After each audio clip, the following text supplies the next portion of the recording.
उस दिन नोरा रोज की तरह अपनी वर्क यूनिफॉर्म पहनकर काम पर जाने ही वाली थी। तभी अचानक कमरे की बत्तियां तेजी से जलने बुझने लगी और गलियारे से भी अजीब आवाजें आ रही थी। वो हैरानी से देखने के लिए आगे बढ़ी, लेकिन उसे कुछ भी गड़बड़ नहीं दिखी। तभी उसके सिर पर पानी की एक बूंद गिरी। नोरा ने ऊपर की तरफ देखा और आखिरकार उसे एहसास हुआ कि मामला गड़बड़ है। नोरा ने तेजी से रिएक्ट किया और फौरन अपने सो रहे साथियों को जगाने के लिए भागी। सिस्टम से भी कान फाड़ने वाला अलार्म बजने लगा, जो बता रहा था कि बेस का ढांचा टूट रहा है। समुद्र का दबाव इस जगह को कुचल रहा था, लेकिन नोरा के बुलाने पर सिर्फ उसका एक साथी जैक्सन ही बाहर भाग कर आया। तब तक प्रेशर तेजी से लीक होने लगा था। दोनों फौरन एक सीलबंद चैम्बर में भागे ताकि टूटे हुए हिस्से को बाकी जगह से अलग कर सके। लेकिन ठीक उसी नाजुक मौके पर कंप्यूटर अचानक हैंग हो गया। नोरा को मजबूरन डिवाइस खोलकर मेमोरी स्टिक फिर से लगानी पड़ी, तब जाकर सिस्टम नॉर्मल हुआ। उसी वक्त कुछ और कर्मचारी भी भाग कर आए, लेकिन उनके पास सीलबंद चैम्बर तक पहुंचने का वक्त नहीं था। जैक्सन के बार बार कहने पर नोरा को मजबूरन उन्हें छोड़कर दरवाजा बंद करना पड़ा। नोरा ठीक से खड़ी भी नहीं हो पाई थी कि बेस में एक और धमाका हुआ। धमाके की लहर ने दोनों को दूर फेंक दिया। जब नोरा को होश आया तो सिस्टम ने नुकसान का डेटा दिखाया। पता चला कि 70% से ज्यादा हिस्सा पानी के दबाव से पिचक चुका था। अब दोनों को बचाव के नियमों के हिसाब से सेफ जोन की तरफ जाना था। नोरा की लीडरशिप में उन्हें सर्वर रूम मिल गया। बेस को उम्मीद से कहीं ज्यादा नुकसान हुआ था। न सिर्फ समुद्र के नीचे की केबल पूरी तरह टूट गई थी, बल्कि कम्युनिकेशन एंटीना में भी गड़बड़ी आ गई थी, जिससे सतह पर संपर्क करना नामुमकिन था। खुशकिस्मती से पास में एक सही सलामत एस्केप पॉड था। दोनों बॉरन उस तरफ भागे। पानी के दबाव की वजह से गलियारा बुरी तरह मुड़ चुका था। वे किसी तरह दरारों के बीच से मुश्किल से निकल रहे थे। तभी नोरा को मदद के लिए एक हल्की सी पुकार सुनाई दी। वो आवाज का पीछा करते हुए गई और उसे मलबे के नीचे दबा हुआ पॉल मिला। उसकी किस्मत काफी अच्छी थी, क्योंकि ज्यादातर साथी नींद में ही दबकर मर गए थे। कुछ देर बाद तीनों आखिरकार एस्केप पॉड एरिया में पहुंच गए। नोरा ने शीशे से अंदर झांका। उसने देखा कि सारे एस्केप पॉड लॉन्च हो चुके थे। अंदर सिर्फ कैप्टन अकेला बैठा था। आप यहाँ क्या कर रहे हैं? आपको उन सब के साथ जाना चाहिए था। ये कैप्टन का फर्ज है। तुम्हें निकलना चाहिए था। तुम्हारे बच्चे हैं।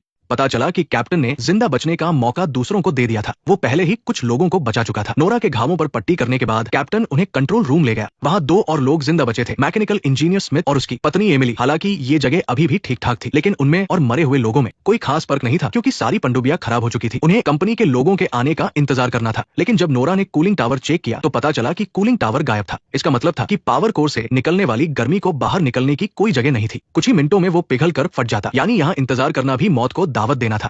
कंट्रोल रूम का माहौल पल भर में बेहद तनाव भरा हो गया, लेकिन कैप्टन को जल्द ही बचने का एक आइडिया आया। वे लिक से नीचे समुद्री तल तक जा सकते थे और फिर एक रास्ते से होते हुए आखिरी स्टेशन पहुंच सकते थे। वहां ऑक्सीजन भरने के बाद वे समुद्र तल पर पैदल चलकर रोबक स्टेशन तक जा सकते थे और वहां के एस्केप पॉड से निकल सकते थे। इस प्लान के फेल होने की गुंजाइश बहुत ज्यादा थी, पर उनके पास कोई और चारा भी नहीं था। इसके बाद सबने नोरा की मदद से गहरे समुद्र वाले डाइविंग सूट पहने। गहरे पानी में यही उनका सबसे जरूरी सुरक्षा कवच था। अगर सूट में कोई गड़बड़ी हुई तो उन्हें ऐसा महसूस होगा जैसे 2000 हाथी एक साथ उनकी पीठ पर चढ़ गए हों। जैसे ही वे लोग डीकंप्रेशन चैम्बर में दाखिल हुए, स्मिथ ने बाहरी दरवाजा चालू कर दिया। लेकिन तभी जैक्सन को एक अजीब सी आवाज सुनाई दी। जैसे जैसे दरवाजा खुलता गया, उसने देखा कि उसका हेलमेट चटक रहा था। हम कहाँ जा रहे हैं दोस्तों? क्या हुआ? दरवाजा बंद करो, दरवाजा बंद करो। बस पलक झपकते ही जैक्सन का शरीर दबाव से पिचक कर पिंग पोंग बॉल जितना हो गया और फिर एक धमाके के साथ फटकर समुद्र का हिस्सा बन गया। चैनल पर एमिली लगातार चीख रही थी, जिससे नोरा का दिमाग सुन्न हो गया था। सामने घने अंधेरे और गहरे समुद्र को देखकर उसे सांस लेने में तकलीफ होने लगी। खुशकिस्मती से कैप्टन की आवाज सुनकर नोरा होश में आई और केबल पकड़कर लिफ्ट पर कूद गई। लिफ्ट के अंदर पहुंचने के बाद पांचों ने चैन की सांस ली।